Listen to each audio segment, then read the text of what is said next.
할렐루야. 오늘은 열왕기하 7장 17절에서 20절의 말씀을 가지고 기사회생이라는 제목으로 하나님의 말씀 나누길 소망합니다. 여러분, 기사회생의 뜻이 무엇인지 알고 계십니까? 기동할 기, 그리고 죽을 사, 돌아올 회, 살생이라는 이 네 개의 한자를 합쳐서 기사회생인데요. 죽을 목숨을 다시 살려낸다는 뜻으로 위기에 처한 상황에서 구원하여 사태를 호전시킨다. 즉 큰 은혜를 베푸는 것을 말합니다. 슬기로운 의사생활이라는 드라마를 보시면 이 기사회생의 이야기가 나옵니다. 극중 소아외과 의사인 정원이 6개월밖에 안 된 아기 지아에게 간 이식을 하는 장면이 나오는데요. 내용은 이렇습니다. 간경화로 인해 간 이식이 꼭 필요한 아기가 있었습니다. 그토록 간절히 기다리던 간 기증자가 생겼다는 소식이 들렸지만 문제가 있었습니다. 문제는 기증자의 간이 6개월 된 아기에게는 너무나도 두껍고 크다는 것이었습니다. 수술이 힘들 것 같다는 의견에도 불구하고 두껍고 큰 간을 2번이나 잘라서 수술을 진행했습니다. 무모한 시도이지만 이것이 지아를 살릴 유일한 방법이었습니다. 수술실 밖에서 아기의 수술을 기다리는 부모의 심정은 어땠을까요? 무사히 기증자의 간을 가져오고 간을 잘라 아기에게 이식했습니다. 수술을 마치고 나온 의사에게 아이의 부모는 뜨거운 눈물을 흘리며 몇 번이고 고맙다는 인사를 반복합니다. 의사 선생님, 이 은혜 절대 잊지 않겠습니다. 그래도 우리 지아 운 좋게 뇌사자가 생겨서 이렇게 살았어요, 선생님이라고 부모가 말했습니다. 의사 정원은 이렇게 말합니다. 전 수술밖에 한 게 없어요. 진짜 감사는 그분에게 하세요. 22세의 여자, 큰 키에 마른 체형, 교통사고 환자. 간 주신 분이요. 지아에게 간 주신 분. 그분이 누구인지 규정상 자세하게 말씀드릴 수는 없지만 그분 덕에 지아가 산 겁니다. 앞으로 지아 생일이 돌아오면 그분한테 감사하다고 마음으로 인사 한 번만 해주세요. 6개월 된 지아는 간경화로 인해 죽을 뻔한 위기에서 22세에 교통사고 당한 뇌사자의 간을 이식받아 생명을 이어갈 수 있게 되었습니다. 죽을 뻔한 상황 속에서 은혜로 살게 된 것이죠. 우리가 알지는 못하지만 세상 속에서는 1분 1초의 사투를 벌이며 기사회생의 은혜가 자신에게 임하기를 기도하는 사람들이 많이 있습니다. 오늘 말씀 속에서는 다른 이유로 위기에 처한 상황에서 은혜를 경험하는 일이 발생하는데요. 바로 기사회생을 경험하는 이야기입니다. 이 일을 통해서 하나님께서 우리에게 말씀하시는 것은 무엇인지 함께 말씀을 통해 살펴보기를 소망합니다. 오늘 읽은 본문 말씀은 이 열왕기하 6장 24절부터 이어지는 이 스토리의 결말 부분입니다. 그 전의 이야기는 이 엘리사를 잡으러 온 아람 군대가 도단성을 둘러 포위했지만 참패를 당하고 본국으로 돌아가게 됩니다. 성경에도 이 아람 군사의 부대가 다시는 이스라엘 땅에 들어오지 못하니라 라고 기록되어 있습니다. 그래서 이 아람과 이스라엘 사이에 평화가 유지되고 있었습니다.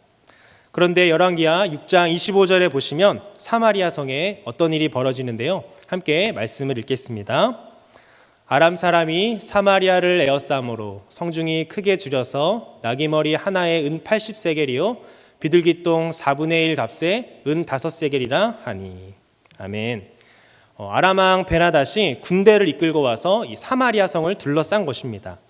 북이스라엘의 수도였던 사마리아 성이 사방으로 포위가 된 것입니다. 이스라엘 여호람 왕과 백성들은 새장에 갇힌 새처럼 무력한 나날을 보냈습니다. 이스라엘은 아람 군대에 포위가 되어 외부에서 식량을 가지고 올 수가 없게 되었습니다.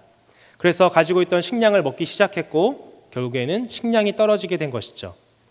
그러자 평상시 먹지 않았던 나귀머리를 먹기 시작했습니다. 근데 이 나귀머리가 얼마입니까? 은 80세겔입니다. 당시에 노예 한 명의 값이 은 30세겔이라는 것을 비교해 본다면 나귀머리 하나에 은 80세겔이라는 것은 엄청난 금액인 것을 알 수가 있습니다. 그 당시 또 나귀는 부정하다고 여겼기 때문에 먹지 않은 동물이었습니다. 그렇지만 사람들은 성이 포위되어 먹을 것이 없고 굶주리게 되자 나귀머리마저 비싼 값에 팔게 된 것입니다. 한마디로 먹을 것이 성 안에 다 떨어졌다라는 뜻이죠. 또 비둘기똥 4분의 1 값은 은 5세겔에 팔리게 되었습니다. 어떤 학자는 이 은 5세겔을 노동자가 6개월치 일한 임금이라고 말하기도 했는데요. 한마디로 이 비둘기똥 4분의 1 값이 은 5세겔에 팔렸다라는 것도 비싼 금액에 팔렸다라는 것을 우리에게 말해주고 있습니다. 개역 한글 성경에는 이 비둘기 똥이라는 표현을 합분태라고 합니다. 합분태가 무엇일까요? 합분이라는 것은 이 비둘기 똥을 일컫는 한자어이고요. 여기서 태를 더해서 비둘기 똥으로 만든 콩, 또 비둘기 똥만한 크기의 콩, 또는 비둘기 똥같이 생긴 콩이다라고 추측을 하기도 합니다. 또 어떤 성경학자는 비둘기 똥은 이 채소들을 섞어서 튀겨 만든 음식인데 통속적으로 이렇게 불렀을 거다라고 말을 합니다. 심지어는 먹을 것이 없어서 비극적인 일이 또 이 사마리아 성 안에 벌어지게 됩니다. 우리 28절을 함께 보겠습니다.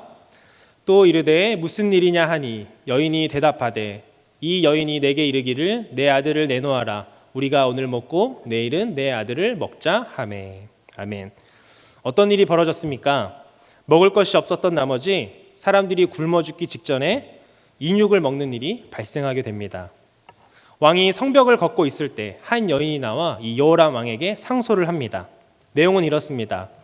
먹을 것이 없어서 다른 한 여인과 약속하기를 이 여인의 아이를 먼저 잡아먹고 그 다음 함께 공모한 여인의 아이를 잡아먹기로 했다는 것입니다. 그런데 이 여인의 아이를 잡아먹고 나서 다른 여인의 아이를 잡아먹을 때가 되었는데 그 여인이 아이를 숨겨놨다는 것이죠. 여인의 상소는 그 당시 포위된 사마리아 성 안에 얼마나 혹독한 굶주림이 만연해 있는지를 우리에게 상상케 합니다. 사마리아 주민들을 침략자들로부터 지켜주지 못했던 여호람 왕이 이번에도 이 여인에게 어떠한 도움도 주지 못합니다.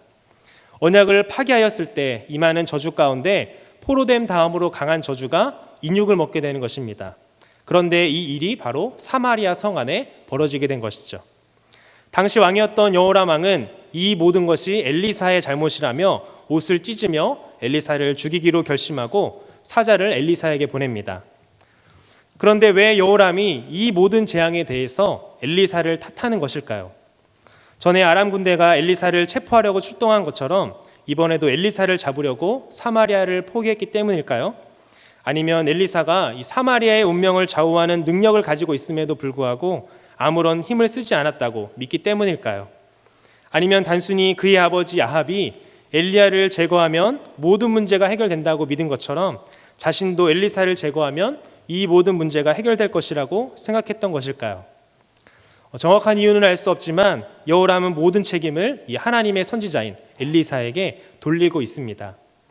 엘리사는 함께 있던 장로들에게 이 살인한 자의 아들이 내 머리를 베려고 사람을 보낼 터이니 문 안에 들이지 말라라고 말하였습니다. 이 말이 끝나기가 무섭게 왕의 사자가 도착하여 말했습니다. 33절을 함께 보겠습니다. 무리와 말을 할 때에 그 사자가 그에게 이르니라. 왕이 이르되 이 재앙이 여호와께로부터 나왔으니 어찌 더 여호와를 기다리리요. 아멘. 여기서 우리는 왜 여호람이 엘리사를 죽이려 했는가에 대한 실마리를 찾을 수가 있습니다. 무엇 때문인가요? 이 여호람 왕 앞에 눈앞에 펼쳐지는 현실을 보니까 더 이상 여호와께 기대할 것이 없다라고 생각했습니다. 그동안 여호와의 도움을 기다리며 베옷을 입고 근신했지만 더 이상은 그럴 필요가 없다라고 여호람 왕이 생각한 것이죠. 이 재앙은 여호와께서 자신을 죽이려고 재앙을 내리신 것이라 확신하고 이제는 여호와를 기다리지 않을 것이며 선지자들을 처형하겠다라고 여호람 왕이 다짐한 것입니다. 그래서 하나님이 구원하신다라는 뜻을 가진 이 선지자 엘리사를 죽이려고 한 것입니다. 우리는 여호람 왕의 모습에서 무엇을 발견할 수 있을까요? 바로 여호람 왕의 믿음이 얼마나 형식적이고 좋은 것만을 바라는 엉터리인지를 우리는 발견할 수가 있습니다. 그가 여호와 앞에 베옷을 입고 근신하는 척을 한 것은 하나님께 무언가를 얻어내기 위한 것이지 주님과의 관계를 회복하려고 하는 영적인 노력이 아니었다라는 것입니다. 베옷을 입고 노력했지만 아무런 응답이 없자 이 여호람 왕은 하나님과 담을 쌓으려고 합니다. 이상하지 않습니까? 이 여호람 왕이 말한 대로 재앙이 여호와께로부터 온 것이라면 더욱더 여호와 앞에 근신하며 매달려야 하지만 오히려 멀어지고 있는 것입니다. 여호와께로부터 나온 재앙에 직면할 때 유일한 올바른 반응은 여호와의 구원을 기다리는 것인 줄 믿습니다. 열왕기하 7장 1절을 보면 드디어 엘리사가 말을 합니다. 내일 이맘때에 사마리아 성읍에 상황이 호전되어 정상적 거래가 이루어질 것입니다. 밀가루 스아의 한 세겔이 되고 보리 두 스아의 한 세겔이 될 것입니다. 아멘. 무슨 말입니까? 한마디로 하나님께서 회복시켜 주실 것이다 라고 엘리사가 말을 하고 있는 것입니다. 내일 이맘때가 되면 정상적으로 회복이 된다라는 것이죠. 무한하신 하나님이 무엇을 하실 수 있는지는 유한한 인간의 관점으로는 판단할 수 없는 것입니다. 그렇다면 하나님은 좀 더 일찍 해결책을 제시해 주시지 왜 지금까지 기다리신 것일까요? 아마도 이 은혜는 이 여호람 왕의 엉터리 믿음과 전혀 상관없이 하나님의 일방적인 은총으로 주어지는 것임을 강조하기 위해서입니다. 여호람은 하나님께 무엇을 얻어내기 위해 신앙생활 하는 척했던 것이지 결코 하나님과 관계에 관심이 있거나 진정한 믿음을 갖기 위해 그런 행동을 한 것이 아니었습니다. 하나님은 결코 거짓 경건에 농락당할 분이 아니십니다. 그 이야기를 듣고 있던 한 장관이 이렇게 말을 했습니다. 여호와께서 하늘에 창을 내신들 어찌 이런 일이 생기겠는가? 뭐라고 말한 것입니까? 이 엘리사 선지자가 말한 것에 바로 비웃은 것이죠. 엘리사가 말한 대로 이 경제적 상황이 안정이 되려면 광야에서 만나를 내려주셨던 것 같은 엄청난 규모의 기적이 필요할 것인데 여호람의 장관은 그런 일이 일어나도 예언대로 되지 않을 것이다 라고 말하고 있는 것입니다. 장관은 엘리사의 말을 믿지 못하고 불신하는 모습을 보였습니다. 예언의 말씀을 조롱하는 것은 여호와를 조롱하는 것인데도 불구하고 이 여호람의 장관은 하나님의 말씀에 불신을 표현한 것이죠. 이에 엘리사가 대답합니다. 내가 내 눈으로 그것을 볼 것이나 먹지는 못할 것이다 라고 선언했습니다. 이후의 말씀을 통해서 현재를 살아가는 우리에게 하나님이 원하시는 그리스도인의 모습은 무엇인지 두 가지로 함께 살펴보기를 소망합니다. 첫 번째로 하나님께서 원하시는 그리스도의 모습, 첫째는 아름다운 소식을 전하는 사람인 줄 믿습니다. 하나님께서 원하시는 그리스도인은 아름다운 소식을 전하는 사람입니다. 하나님은 인간이 상상할 수 없는 방법으로 하나님의 자녀를 먹이시고 도와주시는 분입니다. 6절에 보면 하나님이 어떤 일을 일으키셨는지 나오는데요. 6절을 보겠습니다. 이는 주께서 아람 군대로 병거 소리와 말 소리와 큰 군대의 소리를 듣게 하셨으므로 아람 사람이 서로 말하기를 이스라엘 왕이 우리를 치려하여 헷 사람의 왕들과 애국 왕들에게 값을 주고 그들을 우리에게 오게 하였다 하고. 아멘. 어떤 일이 벌어집니까? 하나님께서 아람 군대에게 병거 소리와 말소리, 큰 군대 소리를 듣게 하셨다라는 내용입니다. 근데 이제 여기서 나병 환자 4명이 성경에 등장합니다. 이 나병 환자 4명은 어차피 나병 환자들은 성 안에 살지 못했기 때문에 성 밖에 살고 있었습니다. 근데 이들은 성 안에 들어가서 잘 사는 사람들에게 먹을 것을 구걸해서 살았던 사람들이었기 때문에 지금 사마리아 성 안에는 굶주림이 있기 때문에 먹을 것을 구할 것조차 없었습니다. 그래서 이 나병 환자들이 생각하기에는 여기서 빌어먹지 못해서 굶어 죽나, 아니면 아람 군대에 가서 항복해서 먹을 것을 먹지 못해서 죽나, 어차피 죽는 건 본전이다 라고 생각하고 아람 군대에 가서 먹을 것을 좀 달라라고 생각을 합니다. 그래서 이 나병 환자 4명이 성 밖에서 아람 군대의 진영으로 가게 되었습니다. 그런데 이 나병 환자들이 아람 군대 진영에 도착해 보니까 누가 없었습니까? 바로 아람 군대가 없었던 것입니다. 아람 군대가 떠났던 이유는 방금 우리가 읽었던 성경 말씀에 나오죠. 하나님께서 이 아람 군대에게 병거 소리를 듣게 하셨고 또 말소리, 큰 군대 소리를 듣게 하셨습니다. 군대가 움직이는 환청을 들은 이 아람 군대는 이스라엘 왕이 이 외국의 용병을 고용해서 자기들을 공격하러 오는 줄 알고 장막과 말과 나귀를 버리고 도망친 것입니다. 아람 군대는 두려워서 자기의 진도 챙기지 못하고 자기의 생명만 부지하기 위해서 헐레벌떡 도망갔습니다. 나병 환자들은 이 아람 군대 진영에 와서 처음에는 의심을 했습니다. 그래서 장막을 하나씩 살펴보면서 군인이 숨어있나 숨어있지 않나 이렇게 하나씩 살펴보았는데 확인해 보니까 아람 군대가 숨어있는 것이 아니라 아람 군대가 모두 떠났다라는 것을 발견하고 그 안에 있는 먹을 것을 많이 먹고 또 은과 금과 의복을 챙기기 시작합니다. 9절에 보면 이 먹고 마시며 물건을 챙기던 나병 환자들이 결심을 하나 하게 되는데요. 9절을 함께 보겠습니다. 나병 환자들이 그 친구에게 서로 말하되 우리가 이렇게 해서는 아니 되겠도다. 오늘은 아름다운 소식이 있는 날이거늘 우리가 침묵하고 있도다. 만일 밝은 아침까지 기다리면 벌이 우리에게 미칠지니 이제 떠나 왕궁에 가서 알리자 하고. 아멘. 나병 환자들은 어떤 결심을 하게 되나요? 바로 아름다운 소식을 전하기로 다짐합니다. 아름다운 소식이 무엇입니까? 자기들이 굶주려 가고 있는 가운데 아람 군대가 떠났다라는 소식입니다. 사회에서 버림받고 관심이 없던 나병 환자들이 사회를 생각한 것입니다. 이 나병 환자들의 마음 가운데 양심의 소리가 들린 것이죠. 사마리아를 구원하는 복음이 이 나병 환자들을 통해 온 성에 선포됩니다. 하나님은 이 세상의 어리석음과 연약함을 들어 세상 지혜와 강함을 겸손케 하시는 분입니다. 하나님은 전혀 예상치 못한 방법으로 아람 군대를 쫓으신 것처럼 전혀 예상치 못한 방법으로 이 해방의 좋은 소식을 사마리아 사람들에게 알리신 것입니다.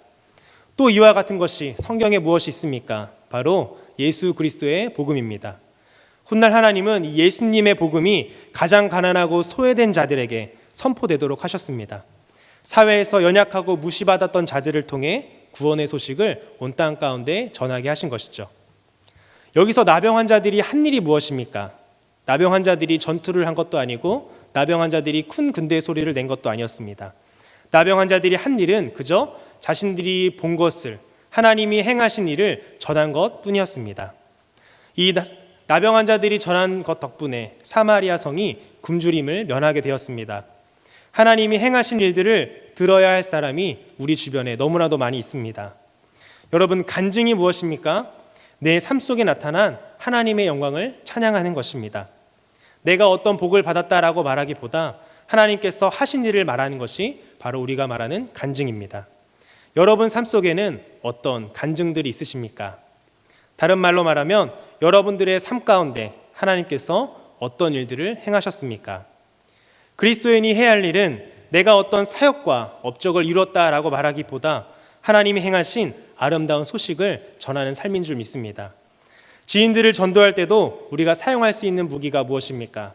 휘황찬란한 전도 문구를 사용해서 또 그 전도 문구를 외워서 전하는 것도 있겠지만 내가 만난 하나님을 전하는 것이 가장 큰 무기인 줄 믿습니다. 여러분들이 속해 있는 가정과 또 여러분들의 친구들과 또 여러분들과 만나는 사람들, 또 여러분들이 속해 있는 공동체 가운데 아름다운 소식을 전하는 저와 여러분 되기를 간절히 소망합니다. 두 번째로, 하나님께서 원하시는 그리스도인의 모습은 하나님의 일하심을 믿는 사람입니다. 하나님께서 원하시는 그리스도인은 하나님의 일하심을 믿는 사람입니다. 사람이 의심하고 있을 때도 하나님은 일하시는 분입니다. 12절에 보면 이 나병 환자의 소식을 들은 이스라엘 왕이 반응을 보이는데요. 우리 함께 말씀을 보겠습니다.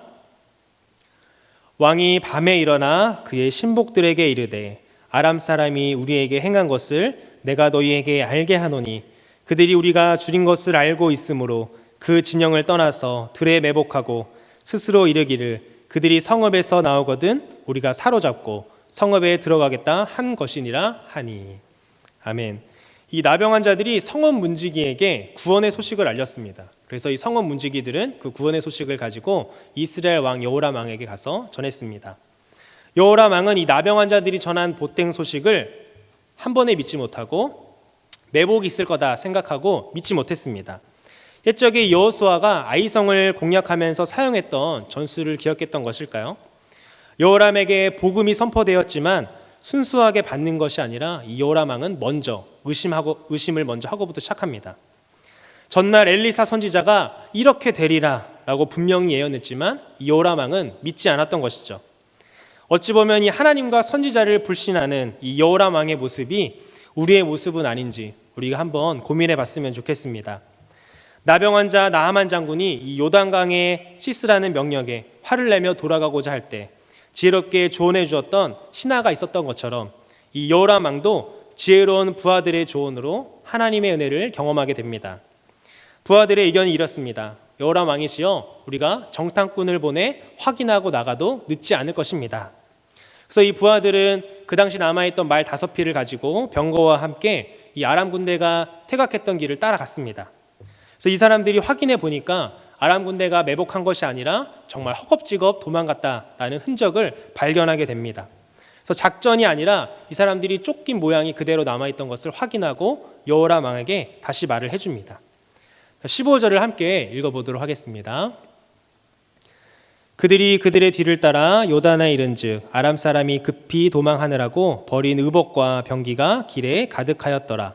사자가 돌아와서 왕에게 알리니. 아멘. 아람 군대는 이 도망가면서도 얼마나 마음이 급했는지 무기도 버리고 군복마저도 벗어버리고 도망갔습니다. 하나님은 이스라엘 백성들을 위해 최선을 다하고 계셨습니다. 그렇지만 자녀들은 믿지 않았죠. 믿음이 약해 하나님을 우리가 의심할 때도 하나님은 그럼에도 불구하고 하나님의 자녀를 향한 자신의 사랑을 이루어 가시는 분인 줄 믿습니다. 17절에 보면 하나님 말씀을 의심했던 장군이 어떻게 되는지 나오는데요. 17절을 보겠습니다. 왕이 그의 손에 의지하였던 그의 장관을 세워 성문을 지키게 하였더니 백성이 성문에서 그를 밟음에 하나님의 사람의 말대로 죽었으니 곧 왕이 내려왔을 때에 그가 말한 대로라. 아멘. 하나님 말씀을 비웃었던 이 여호람의 장관은 성문에서 백성들 발에 밟혀 죽게 되었습니다. 하나님의 말씀이 성취된 것이죠. 장관은 여호람 왕을 따라와서 말 한마디 잘못했다가 목숨을 잃게 되었습니다. 여기서 장관을 세워 성문을 지키게 하였더니 라는 말씀을 보면 우리가 알 수 있는 것이 있습니다. 그것이 무엇이냐면 그 장관이 원래 있어야 될 자리가 아니었는데 이 여호람 왕이 각별히 신임했던 그를 성문 관리로 임명해서 성문 주변에서 빚어지는 혼란을 막도록 한 것이 화근이 되었습니다.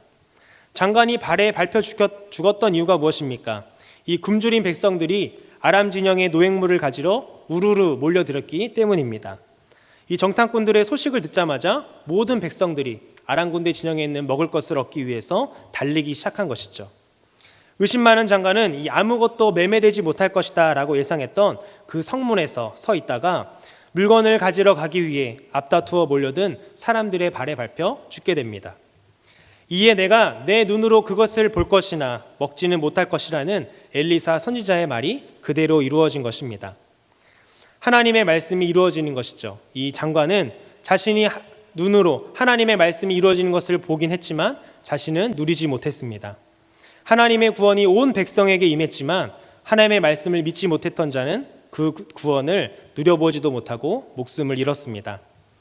하나님이 원하시는 그리스도인의 모습이 무엇인가요? 하나님의 말씀이 그대로 이루어짐을 믿는 사람인 줄 믿습니다. 여러분들은 하나님의 말씀이 그대로 이루어짐을 믿으시나요? 하나님께서 나에게 주신 말씀들이 그대로 이루어짐을 믿으시나요? 여호람 왕과 장관의 모습은 눈앞에 보이는 상황이 암울하여 믿지 못하는 모습을 우리에게 보여줍니다. 두 사람은 한결같이 암울한 현실에서 눈을 떼지 못했습니다. 그들은 눈에 보이는 것이 현실의 실체고 또 모든 것이라고 생각했습니다. 하나님의 사람은 상황이 아니라 하나님을 바라보고 하나님께서 우리에게 주신 말씀을 믿는 사람인 줄 믿습니다. 여호람 왕과 장관이 현실에서 눈을 들어 하나님을 바라보았다면 어땠을까요? 그리스도인에게 우연이란 없습니다. 기도하지 않은 자에게는 우연이지만 기도하는 그리스도인에게 하나님의 말씀이 이루어질 것이라 믿는 자들에게는 기도 응답이요 하나님의 일하심을 경험하는 은혜인 줄 믿습니다. 저와 여러분 모두가 하나님의 말씀을 믿으며 하나님의 일하심을 경험하는 참된 그리스도인이 되기를 간절히 소망합니다. 설교를 준비하면서 SNS에 올라온 글을 하나 보았습니다. 이 글을 보면서 하나님의 일하심을 믿는 자라면 이렇게 살아야 되지 않을까라는 생각을 하게 되었는데요. 제가 한번 읽어드리겠습니다. 제목이 코로나 시대에 가장 필요한 믿음이란 글이었습니다. 이 시기에 가장 필요한 믿음이 버팀의 믿음입니다. 버텨야 이깁니다. 변화되는 믿음 생태계에서 믿음을 유지해야만 합니다. 버팀은 단단함을 떠오르게 하지만 버티려면 유연해야 합니다. 서핑보드에서 버티려면 유연해야 합니다. 꼿꼿하면 빠집니다. 강풍에 단단한 나무는 쓰러져도 유연한 갈대는 쓰러지지 않습니다. 온라인 예배, 개인적, 비대면적 신앙생활, 가정에서의 신앙교육으로 믿음의 형태가 바뀌었다. 이런 변화에 유연해야 버틴다. 꼿꼿하면 쓰러진다. 유연함을 위해서는 단단함이 필요하다. 단단하게 땅을 붙잡지 않은 갈대는 바람에 쉽게 날아간다.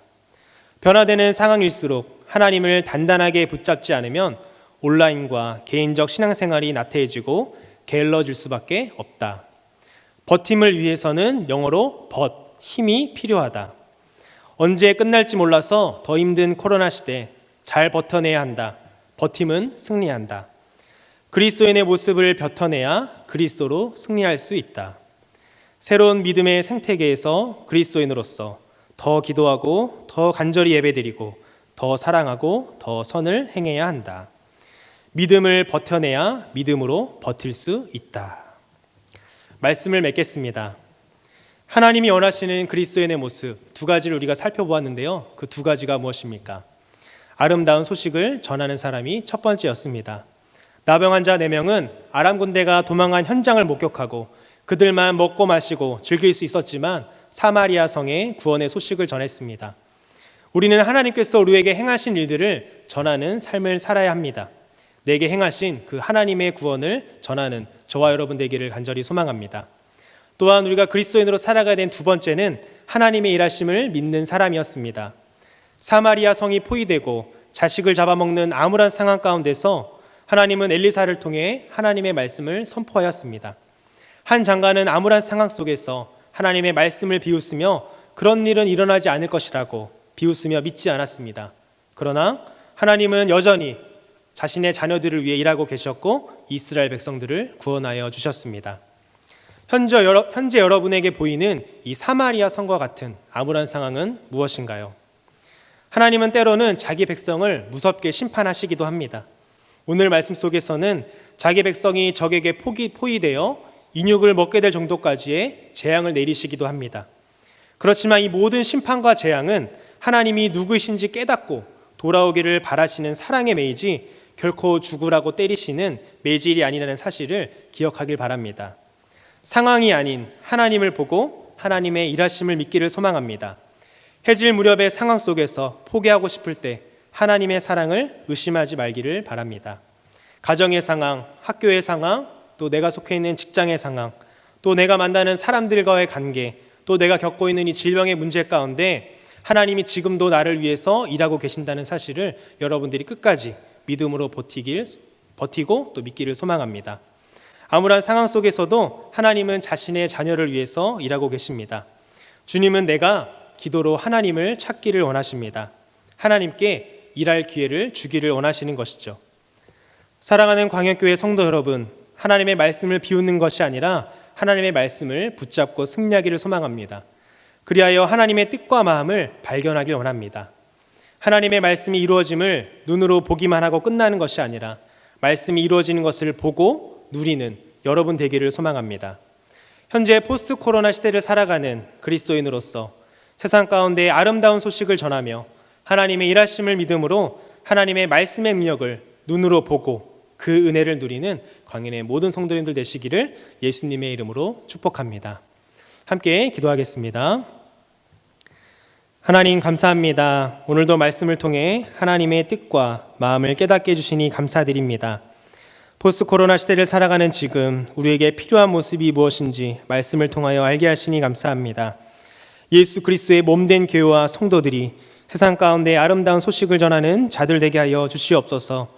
또한 눈에 보이는 상황은 암울하고 슬픈 소식들이 들려오지만 지금도 하나님께서 자녀를 위해 일하시고 계심을 믿고 나아가는 우리가 되게 하여 주시옵소서.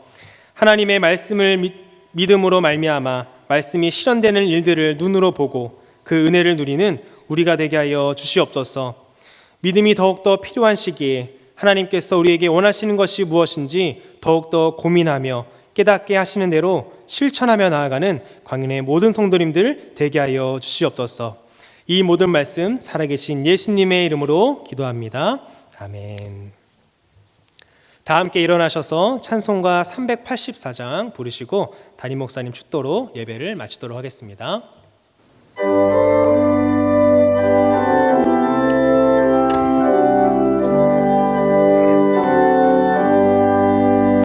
나의 갈 길 다가도록 예수 인도하시니 내 주 안에 있는 긍휼 어찌 심하리요. 믿음으로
이제는 우리 주 예수 그리스도의 은혜와 언제나 사랑으로 나를 안으시고 품어주시는 하나님 아버지의 극진하시고 놀라우신 사랑과 날마다 나와 함께하여 주시고 우리를 하나 되게 하여 주시는 성령 하나님의 위로하시고 인도하시고 교통 충만하심이 사방에 막혀있는 지금의 현실 가운데서 오직 하나님의 은혜만 의지하며 간절히 예배하고 생명의 말씀으로 기사회생하여 우리의 영이 새롭게 되기를 소망하는 오늘 수요 예배로 나오는 모든 믿음의 성도들 머리 위에와 이들의 가정과 일터와 자녀들과 모든 산업들과 한국교회와 민족과 열방 위에 영원토록 함께 하시기를 간절히 축원하옵나이다. 아멘.